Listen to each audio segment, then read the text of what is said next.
헌법재판소가 또 가장 결정적인 쟁점으로 삼고 있는 것 이겁니다. 계엄 포고령 1호. 법조계에서도요, 이게 지금 최대 쟁점이 될 거다 이렇게 보고 있는데 대통령 측도 오늘 여기에 대해서 상당히 많은 시간을 할애해서 변호를 했습니다. 포고령은 계엄 형식을 갖추기 위한 것이다. 형식을 갖추기 위한 것일 뿐 집행 의사는 없었다. 집행 의사가 없었기 때문에 실행 계획도 없었고 집행 기구도 포함 안 된다. 김 전 장관이 초안을 썼고 대통령이 검토해서 수정했다. 대통령은 야간 통행 금지를 삭제하지 않았느냐 이런 얘기를 쭉 했다고 합니다. 고 대변인님. 네. 그러니까 이제 포고령 1호는 형식적인 것이다. 실제로 집행할 의사는 전혀 없었다. 이게 이제 2시간짜리 내란이 가당키는 않느냐 이런 말과 또 이어지는 말인 것 같기도 한데요. 네. 어떻게 보십니까? 그러니까 이 부분은 법률 변호사들하고 변호인단하고 수기가 돼서 네. 이 부분이 이제 쟁점이고 핵심 포인트다라고 판단하고 이렇게 이제 준비를 한 것 같습니다. 앞선 지금까지 이제 얘기들이 다 똑같은 일관된 맥이거든요. 이게 헌법에 위배되는가? 이 헌법재판소는 일단 내란 빼고서 헌법에 위배되는가를 보겠다고 했는데 헌법에 이 비상계엄이 위배되는가 그 여부에 제일 중요한 게 제가 볼 때는 그 헌법의 비상계엄을 규정한 부분에는 이 사법부와 행정부에 대해서는 특별한 조치를 취할 수가 있다라는 네. 게 딱 규정이 돼 있는데 입법부에 대해서는 언급이 없어요. 자, 그러니까 포고령 1호가 다시 한번 보여주십시오. 국회 부분이 있기 때문에 그렇다는 그렇습니다. 말씀이죠. 그렇습니다. 예. 그래서 이제 그 부분이 바로 이제 핵심 쟁점인 것이고, 근데 이제 그 뒤에 헌법에 보면은 국회가 해제를 요구할 권한을 갖고 있다는 게 명시되어 있기 때문에 국회는 건드릴 수 없구나라는 걸 이제 유추할 수 있는 것이거든요. 근데 지금 이제 비상 입법 기구를 설치한다. 이것도 이제 국회를 정면으로 부정하는 것이고, 그다음에 의원 체포령 이것도 이제 거기에 딱 이제 걸리는 것이고, 그다음에 이제 그 포고령에 바로 이제 1호가 국회, 지방의회, 정당 등의 정치 활동을 금지하는 이제 그런 내용이기 때문에 이 부분이 이제 핵심 쟁점인 것인데 그 부분에 대해서 이제 대통령 측에서는 체포령은 내린 적 없다. 그다음에 비상 입법 기구 그런 쪽지는 없다.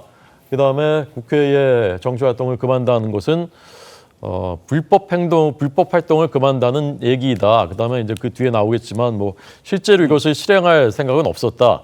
이런 것들로 이제 논리를 구성하고 그렇게 해서 헌법 심판에 임하기로 그렇게 논리를 작성을 한 것으로 보입니다. 예.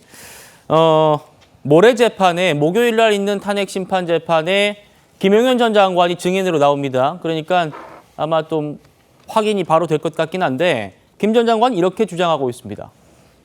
검찰이 이렇게 말했답니다. 김용현 전 장관이요.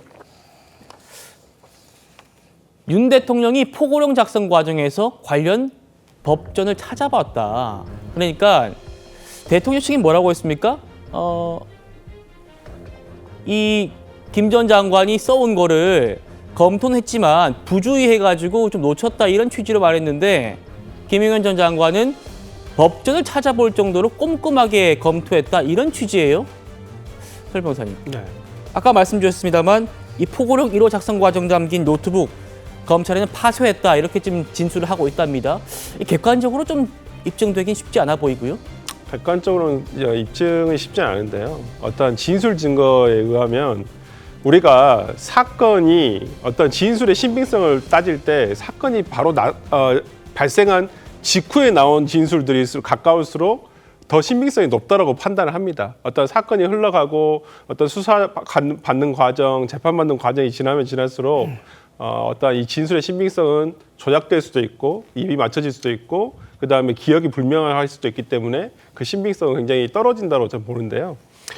지금 대통령께서 얘기를 하시는 그 얘기가 조금 저는 논리에 맞지 않다고 봅니다. 왜 그러냐면 박완수 계엄사령관이 이 포고령을 받아들었을 때 뭐라고 당시에 그랬냐면 이거 법무검토를 해야 되지 않겠습니까? 라고 했는데 그때 김용현 국방장관이 이미 이거 법무검토 다 거친 거다 라고 얘기한 거예요. 그러면 김용현 국방장관이 얘기한 법무검토라는 것은 아마 대통령이 법전을 가져다 놓고 검토한 부분을 저는 얘기했다라고 전 봅니다. 그렇다고 하면 대통령은 이 부분과 관련해가지고 김용현 국방부 장관이 과거에 어떤 군사정권 시절에 있었던 걸 잘못 뺏겨왔다. 네. 근데 그것을 내가 정말 그 좀 부주의로 이거 놓쳤다라고 하는데요.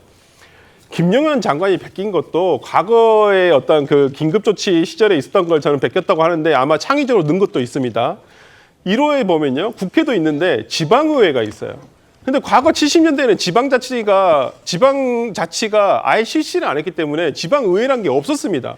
지방의회는 1995년도 6월 27일에 제1회 지방선거부터 시작이 된 거예요. 그렇다고 한다면 과거 70년대 걸 베껴왔는데 어떻게 지방의회라는 단어가 들어갈 수가 있겠습니까? 이건 정치활동에 대한 전면적인 금지를 하기 위한 것이고 더더군다나 의사들에 대한 처단은 도대체 어떻게 나온 겁니까?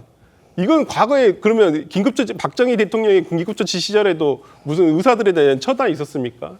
저는 이 부분과 관련해서 대통령 측에서 아니면 김영현 국방부 장관 측에서 과거에 어떤 이러한 것을 베껴왔다. 그리고 자기 어떤 대통령은 이 부분에 대해서 부주의로 간과했다. 이건 저는 논리적으로 상식적으로 이걸 헌법재판관들이 받아들일 만한 저는 그런 내용은 아니라고 봅니다. 알겠습니다.